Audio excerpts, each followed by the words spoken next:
नमस्कार दोस्तों, क्या आपने कभी ऐसे स्थान के बारे में सोचा है जहां सर्दी इतनी कड़ी हो कि सांस लेना भी चुनौती बन जाए, जहां लोग -50 डिग्री सेल्सियस के तापमान में भी मुस्कुराते हैं। आप अपनी संस्कृति को जीवित रखते हैं और प्रकृति के साथ तालमेल बनाकर जीते हैं। आज हम आपको लेकर चलेंगे रूस के उत्तरी हिस्से में स्थित यहूदियों की यात्रा पर। ये दुनिया का सबसे ठंडा इलाका है, लेकिन ये ठंड आपके साथ अद्वितीय संस्कृति, प्राकृतिक खजाने और मानव जीविका को अद्भुत कहानियां भी लाती है। तो दोस्तों, सीट बेल्ट बांध लीजिए क्योंकि ये सफर होने वाला है रोमांचक और जानकारीपूर्ण।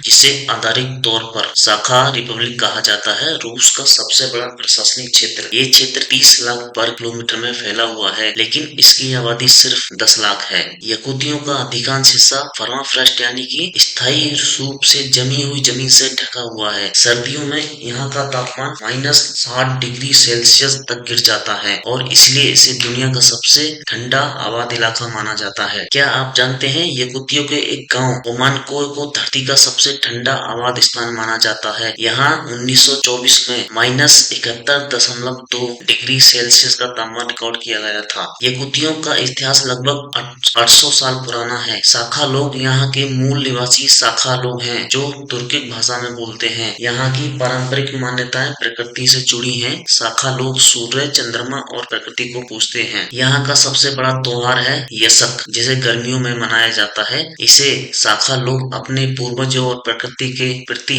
आभार जताने के लिए मनाते हैं। इस दौरान नृत्य, घुड़सवारी और पारंपरिक भोजन का आयोजन होता है। यहाँ के लोगों का जीने का तरीका ही कुछ अलग है। यहूदियों के लोग अत्यधिक ठंड का सामना करने के लिए खास जीवन शैली अपनाते हैं। पारंपरिक घर, जिसे उरुस कहा जाता है, ठंड से बचने के लिए लकड़ी और फर से बनाए जाते हैं। उनके कपड़े फर और चमड़े से बने होते हैं जो उन्हें कठोर सर्दियों में गर्म रखते हैं। यहूदियों की प्रकृति अद्भुत है। ये ऊंचे ऊंचे चट्टान के स्तंभ हैं जो लाखों साल पुरानी चट्टानों से बने हैं। ये जगह यूनेस्को को विश्व धरोहर में शामिल करती है। याना नदी और परमाफ्रॉस्ट की भूमि, यहाँ का जमीन का 80% हिस्सा परमाफ्रॉस्ट से ढका हुआ है। गर्मियों में भी ये भूमि पूरी तरह नहीं पिघलती। सर्दियों की रात में यहाँ से नॉर्दर्न लाइट देखना किसी सपने जैसा लगता है। यहूदियों को प्रकृति से खजाने से नवाजा है। यहूदियों को प्रकृति ने खजाने से नवाजा है। हीरे की खदान यहाँ पर है। यहूदियों दुनिया के लगभग 25% हीरो की आपूर्ति पूरी करता है। यहाँ की खदानें रूस की अर्थव्यवस्था का मुख्य आधार हैं। अल्रोसा नामक कंपनी यहाँ की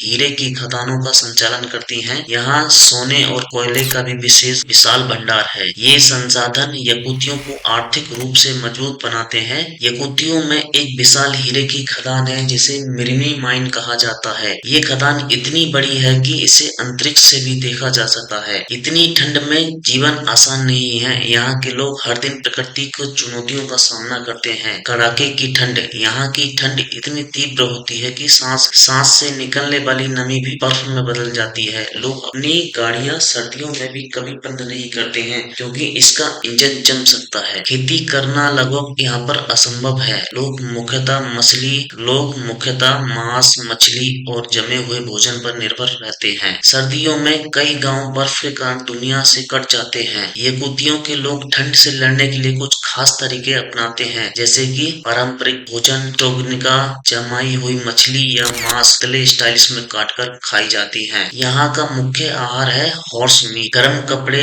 फर और ऊनी कपड़े लोगों को ठंड से बचाते हैं। कला और शिल्प, यहाँ की पारंपरिक कला में हाथ से बनी लकड़ी और चमड़े के उत्पाद शामिल हैं। हालांकि यहूदियों में पर्यटकों की संख्या बहुत कम है, लेकिन यहाँ आने वाले लोग इसकी प्राकृतिक खूबसूरती और संस्कृति के दीवाने हो जाते हैं। बर्फ पर कुत्तों की स्लेज की सवारी पर्यटकों को बहुत रोमांचित करती है। सर्दियों में यहाँ बर्फ से बनी मूर्तियां और संरचनाएं बनाई जाती हैं। यहूदियों की बर्फ की गुफाएं एवं एक जादुई दुनिया की तरह दिखती हैं। अगर आप यहाँ घूमने का प्लान कर रहे हैं तो गर्म कपड़े और मानसिक रूप से तैयार हो जाएं। दोस्तों, यहूदियों जलवायु परिवर्तन का सामना कर रहे हैं। परमाफ्रॉस्ट पिघलना, ग्लोबल वार्मिंग के कारण यहाँ की जमी हुई जमीन धीरे धीरे पिघल रही है। इससे वातावरण में मीथेन गैस निकल रही है जो ग्लोबल वार्मिंग की ओर बढ़ रही है। यहाँ के जीव जंतु जैसे साइबेरियन बाघ और बर्फीले हिरण बदलते मौसम के कारण संकट में हैं। क्या किया जा रहा है? रूस सरकार